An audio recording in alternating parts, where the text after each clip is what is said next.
प्रधान दूत की आवाज और परमेश्वर की तुरही, और उसी पल सब बदल गया। जो मसीह में मर चुके थे, जो सदियों से कब्रों में सोए हुए थे, वो उठ खड़े हुए। पहले वही उठे, और फिर जो जीवित थे, जो अंत तक टिके रहे, वो भी बदल गए। एक पल में, पलक झपकते ही पुराना शरीर समाप्त, नया शरीर अनंत। ऐसा शरीर जो कभी मरेगा नहीं, कभी थकेगा नहीं, कभी दर्द नहीं जानेगा। कब्रें खुल गईं, मिट्टी में दबे हुए लोग फिर से खड़े हो गए, मगर इस बार वैसा नहीं जैसे पहले थे। ये परिवर्तन था, और पृथ्वी पर अराजकता फैल गई। लाखों लोग अचानक गायब हो गए। खेतों में काम करते लोग, घरों में बैठे लोग, बाजारों में चलते लोग। एक था, लिया गया, दूसरा वहीं रह गया। जो रह गए, उनके चेहरों पर सिर्फ एक ही बात थी, अब बहुत देर हो चुकी है। लेकिन ये अंत नहीं था। यीशु सिर्फ अपने लोगों को लेने नहीं आया था, वो आया था न्याय के लिए। आसमान फिर खुला, और इस बार एक दृश्य दिखाई दिया जो किसी ने पहले कभी नहीं देखा था। एक सफेद घोड़ा, और उस पर एक सवार। उसका नाम विश्वास योग्य और सच्चा। उसकी आंखें आग की लौ जैसी, उसके सिर पर अनेक मुकुट, और उसके पीछे स्वर्ग की सेनाएं सफेद घोड़ों पर तैयार। और तब शैतान, जिसने सदियों तक दुनिया को धोखा दिया, जिसने सोचा कि उसकी योजना सफल हो जाएगी, उसने जब उस सवार को देखा तो पहली बार उसके भीतर डर आया, क्योंकि वो जानता था अब खेल खत्म है। उसने अपनी सारी सेनाएं इकट्ठी की। धरती के राजा, झूठा नबी और वो जानवर सब एक साथ खड़े हुए लड़ने के लिए। लेकिन ये लड़ाई थी ही नहीं, क्योंकि जब राजाओं का राजा आता है तो युद्ध नहीं होता, सिर्फ फैसला होता है। और फिर वो पल आया जिससे हर आत्मा कभी न कभी टकराने वाली थी। महान न्याय का दिन। एक बड़ा सफेद सिंहासन, और उस पर वो बैठा था जिसके सामने पृथ्वी और आकाश भी टिक नहीं सके। सब कुछ जैसे हट गया, और अब सिर्फ वही था, और उसके सामने हर इंसान। मुर्दे, छोटे और बड़े, सब खड़े थे।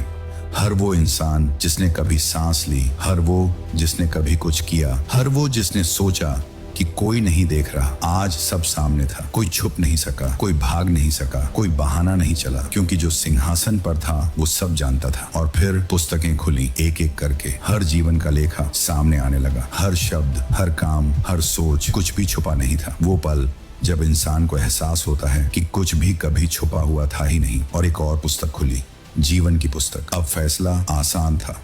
नाम है या नहीं, बस। न पैसा काम आया, न ताकत, न नाम, न पहचान। सिर्फ एक चीज, क्या तुम्हारा नाम उस पुस्तक में लिखा है? कुछ लोग थे जो कहते थे, हे प्रभु, हमने तेरे नाम से बहुत कुछ किया। मैंने तुम्हें कभी नहीं जाना। हे कुकर्म करने वालों, मेरे पास से चले जाओ।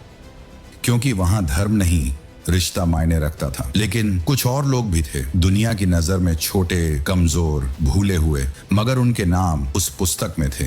आओ हे मेरे पिता के धन्य लोगों, उस राज्य के वारिस बनो जो तुम्हारे लिए पहले से तैयार था। और अब एक आखिरी हिसाब बाकी था। शैतान, जिसने शुरुआत से धोखा दिया, जिसने इंसान को गिराया, अब उसकी बारी थी। और अब आखिरी हिसाब बाकी था। शैतान, वो जिसने शुरुआत से इंसान को धोखा दिया, जिसने सच्चाई को झूठ से बदला, जिसने राजाओं को गिराया और कमजोरों को बहकाया, आज वो उसी सिंहासन के सामने खड़ा था। पहली बार उसके पास कोई चाल नहीं थी, कोई झूठ नहीं था, कोई बचाव नहीं था। वो जानता था अब अंत है। और फिर फैसला सुनाया गया। वो जो सबको भटकाता था, आग और गंधक की झील में डाल दिया गया, जहां पहले से ही वो जानवर और झूठा नबी थे। और वहां कोई अंत नहीं, कोई वापसी नहीं। और उसके बाद एक अजीब सी खामोशी छा गई, मगर इस बार ये डर की खामोशी नहीं थी, ये शांति थी।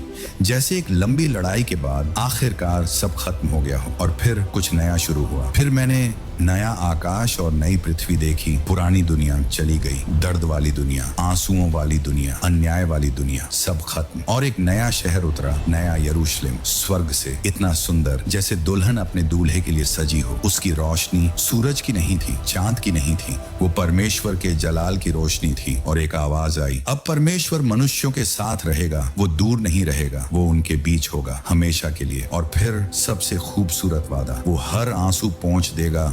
अब न मृत्यु होगी, न दर्द, न रोना, न डर। पहली बातें चली गईं। सोचो, एक ऐसी दुनिया जहां कोई अकेला नहीं होगा, कोई बीमार नहीं पड़ेगा, कोई टूटेगा नहीं, जहां हर चेहरा सुकून में होगा। और परमेश्वर ने कहा, देख, मैं सब कुछ तय करता हूँ।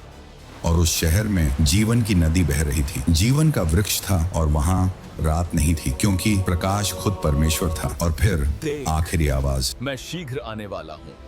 मैं